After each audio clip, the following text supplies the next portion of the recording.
Good morning my dear students आज हम करने वाले हैं एक्सरसाइज 1.4 क्लास 9th की और उसका फर्स्ट क्वेश्चन आपके सामने लिख दिया है। विजुअलाइज 3.765 ऑन नंबर लाइन, यानी कि ये जो डिजिट हमें दे रखा है इसको हमें क्या करना है, नंबर लाइन पे रिप्रेजेंट करना है यूजिंग सक्सेसिव मैग्निफिकेशन। मैग्निफिकेशन का मतलब होता है आगे के आगे हम उस चीज को जूम करते जाएंगे। ठीक है, तो करना कैसे है, बहुत सिंपल सी इसकी प्रोसेस है। तो फर्स्ट पार्ट क्या है, हम 3.765 है ना, सबसे पहले हम इसको रिप्रेजेंट करेंगे यानी कि 3.7 को। ठीक है ना, ये 6 और 5 हम बाद में रिप्रेजेंट करेंगे। सबसे पहले we will represent first of all 3.7 on number line. तो हम एक नंबर लाइन बना लेते हैं। ठीक है, ये मैंने नंबर लाइन बना ली, ये 0 बना लिया और यहाँ मान लो कि 10 बना लिया। ठीक है, 10 तक बना लो, 5 तक बना लो, 6 तक बना लो, ये आपकी मर्जी है। तो चलो 5 तक बना लेते हैं, आपको अच्छा दिख जाएगा। ठीक है, तो मैंने यहाँ लिखा 1 2 3 4 एंड 5। ठीक है, इस तरीके से मैंने 5 तक बना लिया।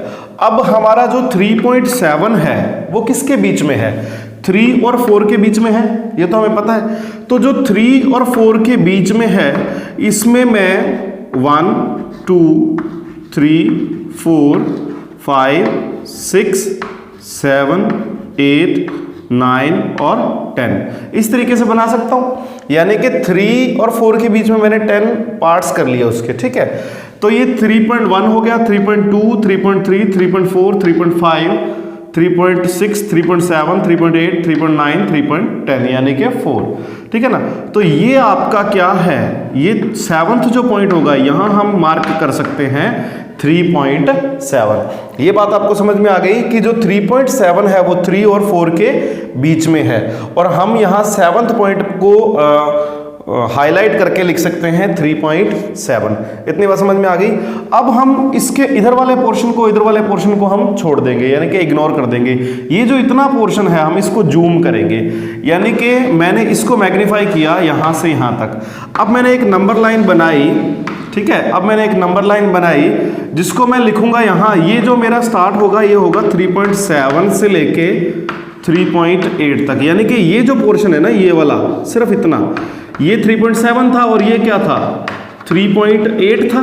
ठीक है ना, जो 7th लाइन थी वो 3.7 थी और जो 8th लाइन थी वो क्या थी 3.8 थी। तो 3.7 से लेके 3.8 को मैंने क्या कर दिया, अब जूम कर दिया। उस जूम के अंदर कितने पॉइंट होंगे भाई, 3.7 के अंदर से लेके 3.8 तक कितने सब पार्ट्स होंगे, इसके 10 सब पार्ट्स होंगे। तो यहां मैं लिख रहा हूं 1 2 3 4 5 6 7 8 9 10 नहीं लिखेंगे क्योंकि 10 तो ये खुद ही है। ठीक है ना, अब मुझे चाहिए क्या, 3.7 के बाद क्या चाहिए, 6 चाहिए ना।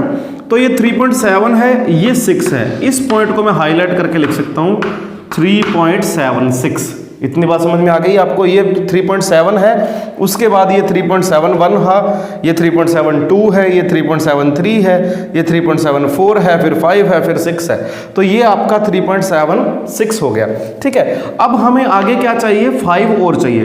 तो ये जो पोर्शन है 6 से लेके 7 तक का, इसको मैं आगे से फिर आगे और जूम कर लूंगा इसको। ठीक है ना, इसको हम और जूम कर लेंगे, यहां मैं एक नंबर लाइन और बना लूंगा। इसी प्रोसेस को बोलते हैं सक्सेसिव मैग्निफिकेशन। मैग्निफिकेशन का मतलब जूम करना। तो हम एक के बाद एक नंबर लाइन का जो पार्ट है उसको हम जूम करते जा रहे हैं। ठीक है ना, तो ये 3.76 था, यहां जो स्टार्टिंग होगी वो कहां से होगी, 3.76 से लेके 3.77 तक। ठीक है ना, ये जो 6 है और ये जो 7 है इसके बीच में कितने पार्ट होंगे, अब वही 10 पार्ट होंगे। यहां लिखेंगे 1 2 3 4 5 6 7 8 9 एंड 10 इस तरीके से लिखेंगे। अब हमें क्या चाहिए, 3.765 चाहिए। तो 3.76 है, ये अगर मैं यहां मार्क करता हूं तो वो क्या बनेगा 3.761। ठीक है, अगर मैं यहां मार्क करता हूं तो क्या बनेगा 3.762। मुझे क्या चाहिए 3.765 चाहिए। तो यहां यानी कि इसको मैं हाईलाइट करके लिख सकता हूँ 3.765।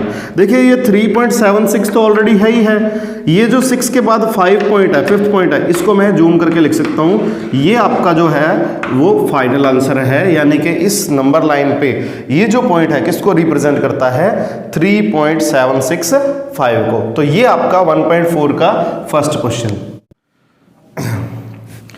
1.4 का सेकंड क्वेश्चन आपके सामने है। क्वेश्चन क्या कह रहा है, विजुअलाइज 4.26। ये देखिए 26 दोनों के ऊपर क्या है, बार है, मतलब ये जो 26 है ये क्या होंगे, रिपीट होंगे on the number line up to 4 decimal places. देखो ये जो बात बोल दी ना, यहाँ आके हमें थोड़ा सा अलग बता दिया 4 डेसिमल प्लेसेस। इसका मतलब क्या है, तो यहाँ जब मैं इसको ओपन करता हूँ तो इसको ऐसे लिख सकता हूँ, देखो क्योंकि 26 जो है वो रिपीट हो रहा है बार बार, तो 26 26 26 26 इस तरीके से ये चलता जाएगा। इस बार का मीनिंग यही है ना, ठीक है। लेकिन हमें कहाँ तक चलना है ये हमें क्वेश्चन में बता दिया, 4 डेसिमल प्लेसेस तक ही हमें रिप्रेजेंट करना है।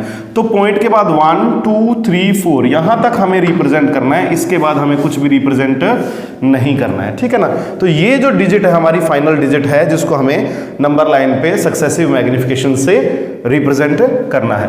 तो हम सबसे पहले फर्स्ट नंबर लाइन बनाएंगे, ठीक है। उसमें मैं लिखूंगा 4 से लेकर 5 तक। क्यों लिखूंगा 4 से 5, देखो आप सबसे पहले 1 से 5 लिख लो, चलो 1 से 5 लिख लो, ठीक है। 1 से 10 लिख लो, 1 से 20 लिख लो, उससे कोई फर्क नहीं पड़ता, ठीक है। ये जो 4.2 है, सबसे पहले हम क्या रिप्रेजेंट करेंगे, 4.2 ये रिप्रेजेंट करना है। आपको आगे की डिजिट बाद में देखेंगे, ठीक है।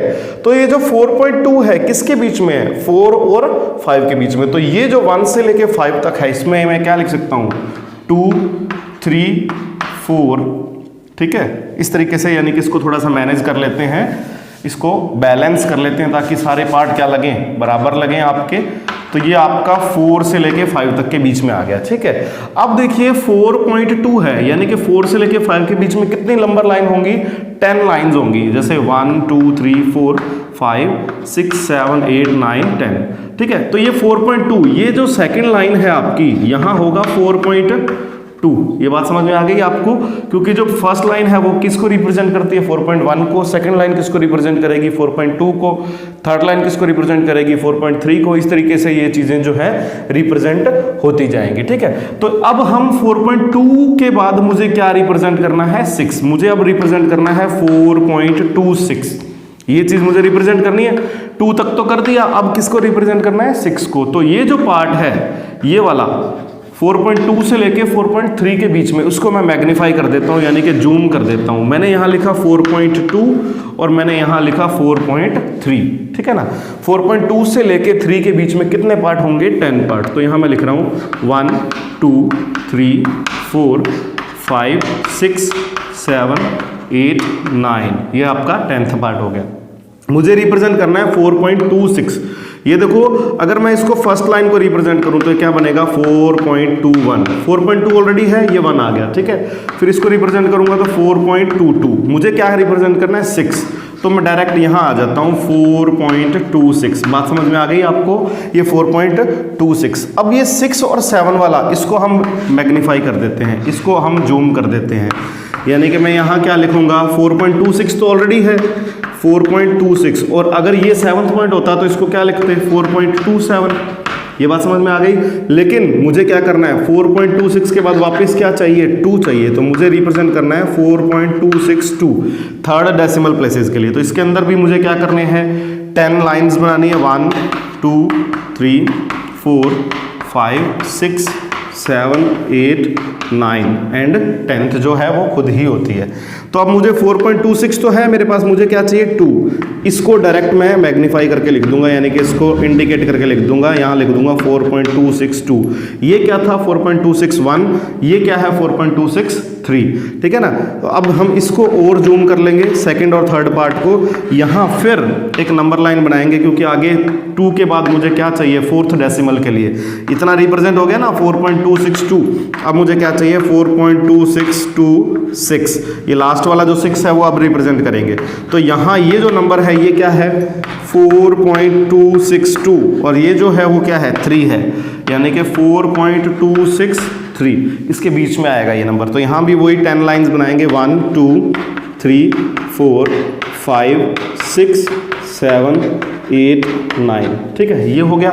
मुझे रिप्रेजेंट करना है 6th नंबर, तो ये 6th नंबर पे हम हाईलाइट करके इसको लिख सकते हैं 4.262 तो था ही भाई, और लास्ट में क्या लिख देंगे, 6 लिख देंगे। तो 4.2626 ये आपकी फाइनल पोजीशन है, ये आपका फाइनल आंसर है। ये पॉइंट आपके इस नंबर को 4.26 बार को 4 डेसिमल प्लेसेस तक रिप्रेजेंट करता है। तो 1.4 एक्सरसाइज के अंदर ओनली 2 ही क्वेश्चन थे, फर्स्ट और सेकंड, जो हमने दोनों कंप्लीट कर लिए हैं। एक्चुअल में ये जो दोनों क्वेश्चन है इतने इंपॉर्टेंट नहीं थे, लेकिन कई बार एक्टिविटीज़ में जो हम प्रैक्टिकल वगैरह करते हैं, लैब मैनुअल वगैरह करते हैं, उसके अंदर ऐसी चीज़ें हमें करने को मिल जाती हैं, ठीक है। एग्जाम में इतने इंपॉर्टेंट नहीं है, लेकिन हमें ये एटलीस्ट आने चाहिए, क्योंकि हमें प्रैक्टिकल में ये काम आता है।